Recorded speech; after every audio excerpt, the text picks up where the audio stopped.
Baik, kembali bersama saya Hafiz Rosli dan juga Nur Syazwani dalam Awani Pagi 7.30 pagi ini, dan pada blog ini kita nak teruskan kepada satu perkongsian yang amat menarik sekali dan di mana kita nak berkongsi mengenai parenting, skill dan sebagainya. Dan Pa and Ma Gala Award 2023 Best Papa and Mama Millennial adalah sebuah program anugerah digital parenting pertama yang diadakan di Malaysia. Pa and Ma Gala Award ini diadakan bertujuan untuk memberikan penghargaan kepada barisan selebriti dan pempengaruh yang bukan hanya mempunyai pengaruh kuat di media sosial, malahan menjadi sumber inspirasi buat ibu bapa milenial masa kini. Dan untuk jam ini, kita akan bersama dengan Irin Putri dan juga Haziq Husni untuk mengetahui lebih lanjut mengenai Pa and Ma Millennial ini. Haziq dan juga Irin, mungkin boleh kongsikan apa perkembangan terbaru bagi Pa and Ma Gala Award 2023 ini? Adakah ia award yang pertama dilaksanakan atau mungkin ada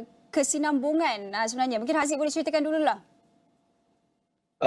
Kalau daripada apa yang dah berlaku, kalau tengok dekat semua media sosial Pa and Ma telah pun keluar segala video dan juga live kami sewaktu Pa and Ma Gala Award ni.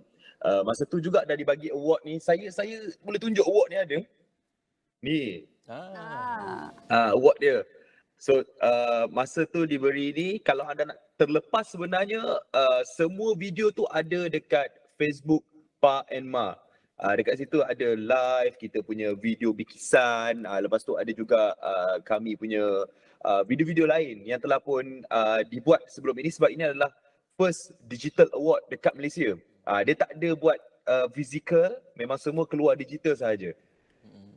Ya, dan Irin, kalau kita lihat tadi saya ada tengok tadi ada jugalah orang yang bertanyakan mengenai Pa and Ma Gala Award ni. Mungkin Irin dapat ceritakan sedikitlah mengenai Pa and Ma Gala Award ini, bagaimana sebenarnya ia dapat memberikan ilmu dan juga inspirasi kepada ibu bapa milenial terutamanya di luar sana sebenarnya, Irin. Okey, melalui award ini sekurang-kurangnya orang ramai, terutamanya golongan ibu bapa lah dapat mengikuti golongan selebriti dan juga pempengaruh yang banyak berkongsi ilmu ke ibu bapa. Mungkin bukan ilmu yang spesifik, tetapi mungkin lebih kepada pengalaman mereka membesarkan anak-anak mereka. Dan macam bagi saya sendiri, sebab saya membesarkan seorang anak istimewa, jadi mungkin pendekatan itu mungkin berbeza sikit dengan ibu bapa yang lain. Jadi mungkin ibu bapa lain yang mungkin ada anak istimewa boleh relate ataupun boleh kaitlah dengan apa yang saya kongsikan. Tapi apapun, semuanya berbalik kepada basic ibu bapa itu, dan apa yang kami kongsikan itu sebenarnya bukan sekadar untuk berkongsi, tetapi untuk dijadikan mungkin inspirasi. Who knows, mungkin ada yang boleh mengikut menjadikan satu inspirasi pada mereka kan, untuk melalui zaman membesarkan anak-anak mereka sendiri. Irin, maksudnya Irin dan juga Haziq adalah antara pempengaruh dan juga selebriti yang berjaya menerima Pa and Ma Gala Award ni, betul kan? Betul, kami paksa, kita paksa dia bagi kita.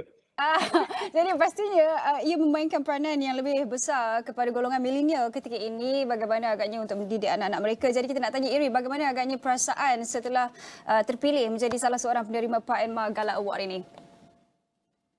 Okey, sebenarnya saya berbesar hati sebab saya langsung tak sangka, sebab apa yang saya lakukan sebenarnya hanyalah untuk berkongsi my day to day activities dengan anak-anak, terutama untuk anak istimewa saya, sebab bagi saya anak istimewa saya dia ada autism.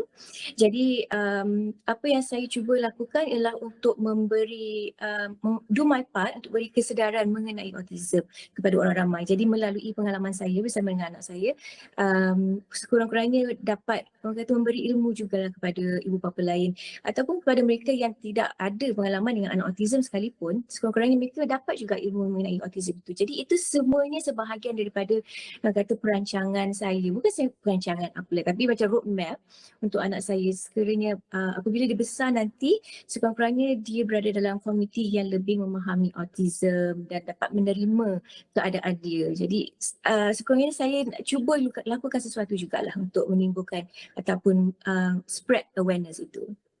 Bagi Haziq pula, macam mana? Apa agaknya perasaan selepas terpilih menjadi salah seorang penerima ini?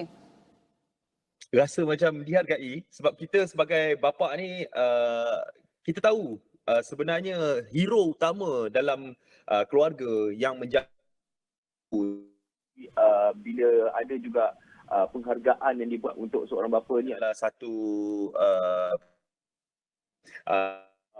kita dapat rasa apa benda yang kita kongsikan dekat social media tu semua mendapat perhatian orang ramai dan benda tu juga dijadikan contoh dan juga inspirasi untuk mereka buat rujukan.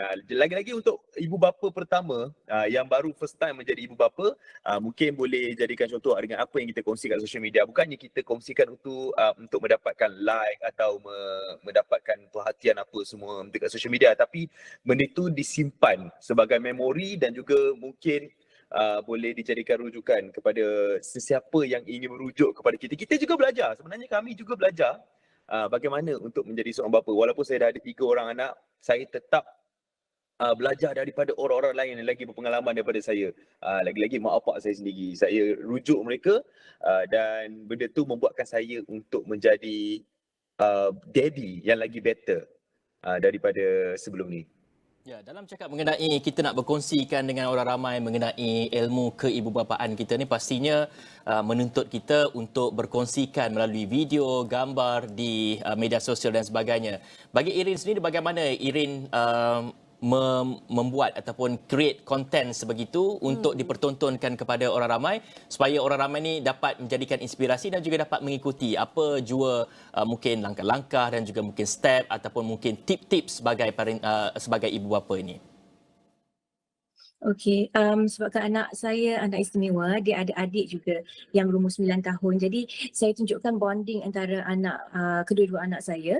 Jadi nampakkan bagaimana role sebagai seorang adik itu untuk support abang dia yang istimewa. Itu satu. Dan satu lagi antara konten yang saya create, bukanlah create tapi sebenarnya saya ambil saja apa sahaja yang berlaku di rumah ataupun di luar dalam aktiviti seharian. Sebab bila anak istimewa ni, bagi kita yang ibu bapa dah hari-hari tengok rasa biasa. Tapi bagi setengah-setengah orang mereka nampak ini jarang-jarang berlaku ni. Anak-anak biasa mungkin tak ada orang kata keteletah yang sebegitu. Jadi perkongsian seperti itu yang orang lihat macam menarik. Dan bagaimana saya cuba untuk didik adik ini juga untuk memahami abang dia, untuk bantu, untuk support.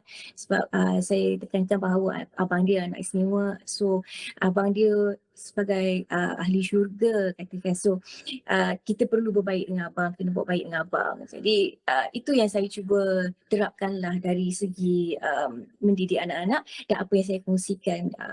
Bagaimana saya nak involvekan kedua-dua anak saya. Walaupun seorang anak istimewa, saya tak ada letak attention yang lebih kepada dia sahaja. Attention yang equal kepada adik dia juga. Ya, pastinya perkongsian itu juga menarik perhatian orang ramai dan juga boleh mempengaruhi orang lain, terutamanya ibu bapa milenial ini.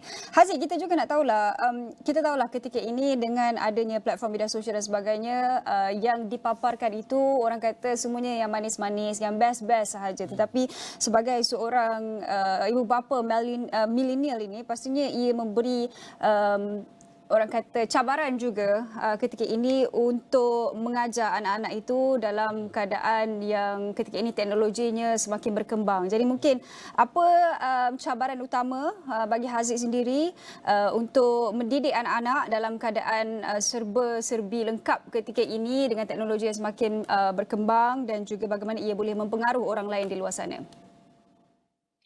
Kalau tengok sekarang ni mungkin kita banyak nak sekat anak kita daripada guna telefon, apa-apa gadget pun. Tapi kita sendiri pun guna gadget tu setiap hari. Kalau saya sendiri, saya tak adalah halang anak saya untuk menggunakan gadget tu sepenuhnya. Adalah saya bagi mereka screen time 1 jam setiap minggu untuk mereka melihat gadget, sebab itu adalah apa yang berlaku zaman sekarang. Nak dibezakan dengan zaman kita dulu lain. Zaman kita dulu macam-macam cabaran lain. Mungkin kita jenis tak nak balik rumah, nak main dekat luar je, nak main hujan. Mak bila kita balik maghrib je dah kena hambat, betul tak dulu? Tapi sekarang ni dia punya cabaran tu lebih kurang tapi ke arah digital, ke arah lain. Yang saya tengok memang problem utama dia adalah gadget tersebut. Tapi kita tak boleh nak halang sepenuhnya anak-anak kita untuk tidak menggunakan gadget tu sebab mereka pun perlu mengikut arus semasa. Lagi 10 tahun kita tak tahu bagaimana keadaan gadget tu dengan adanya pelbagai baru punya social media, lepas tu ada AI lagi, benda-benda yang penting untuk mereka tahu. Lagi-lagi zaman sekarang ni semua cepat. Anak-anak kita pun kena cepat. Jadi, dia punya competition tu lain nak dibezakan dengan kita dulu. Mungkin dulu kita lawan cuma rakan-rakan sekelas kita saja. Tapi sekarang ni, anak-anak kita bukan setakat lawan dengan rakan-rakan sekelas je.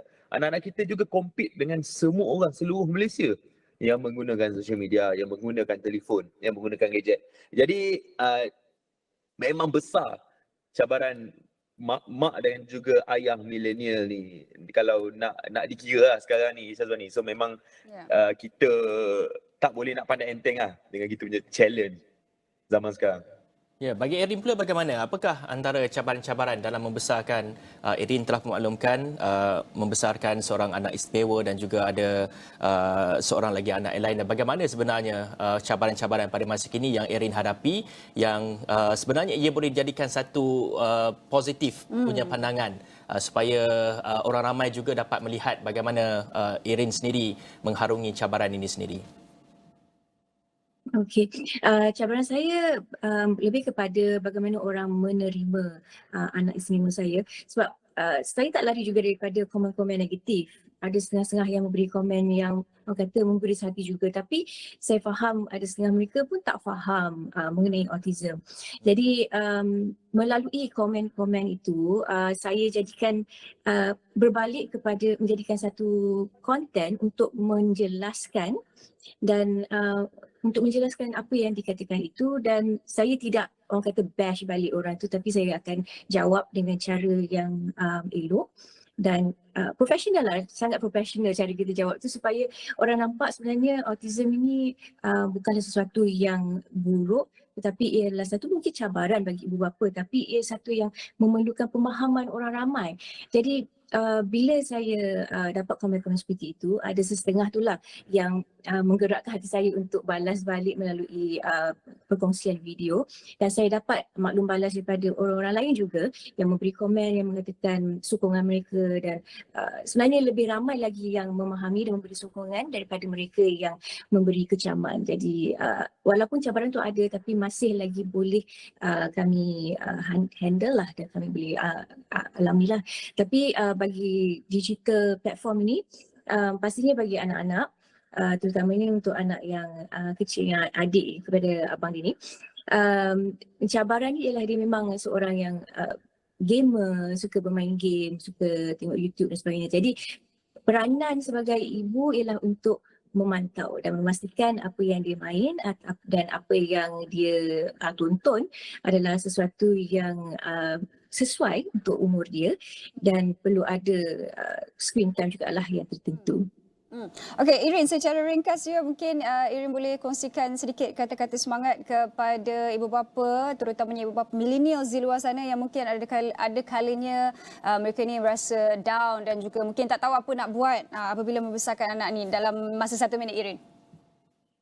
Okey, sekarang ni dalam nak membesarkan anak pada zaman milenial ni memang banyak cabarannya, tapi apa pun kita ada banyak information yang kita dapat dari internet yang mana boleh memberi kita banyak maklumat untuk bagaimana untuk membantu kita. Terutamanya kalau macam contohnya kalau kita suspect anak kita ada masalah developmental delay dan sebagainya, kita takut dia ada masalah lain, bawa pergi cek doktor. Tapi sebelum tu kalau nak tengok dulu apakah tanda-tandanya kenapa anak saya sebegini, boleh cek dulu dalam Google ke, supaya kita boleh at least kita dapat tahu sedikit informasi. Dan memang untuk membesarkan anak dalam zaman milenial ni cabaran dia banyak, tapi ibu bapa haruslah kata tidak lepas tangan dan memang selalu involve dengan anak-anak ketika mereka sedang membesar ni. Ya, dan juga sedikit daripada Haziq. Bagaimana Haziq nak menasihatkanlah orang ramai dan juga kata-kata semangat kepada orang ramai di luar sana yang menghadapi cabaran dan juga dugaan tertentu dalam membesarkan anak ini? Mak bapak jangan give up. Jangan rasa putus asa untuk mendidik anak di zaman milenial ni. Memang berbeza daripada zaman dulu. Jadi diharapkan agar keep learning, teruskan belajar. dapatkan ilmu bagaimana untuk kita improve untuk kita menjadi ibu bapa, dan terus untuk bagi apa yang anak-anak perlukan di zaman sekarang ni. Terus bagi mereka education, terus pastikan mereka dapat belajar di rumah dan juga di sekolah. Janganlah abaikan anak-anak kita kan. Ada orang yang kata 2 orang anak tu pun dah ramai.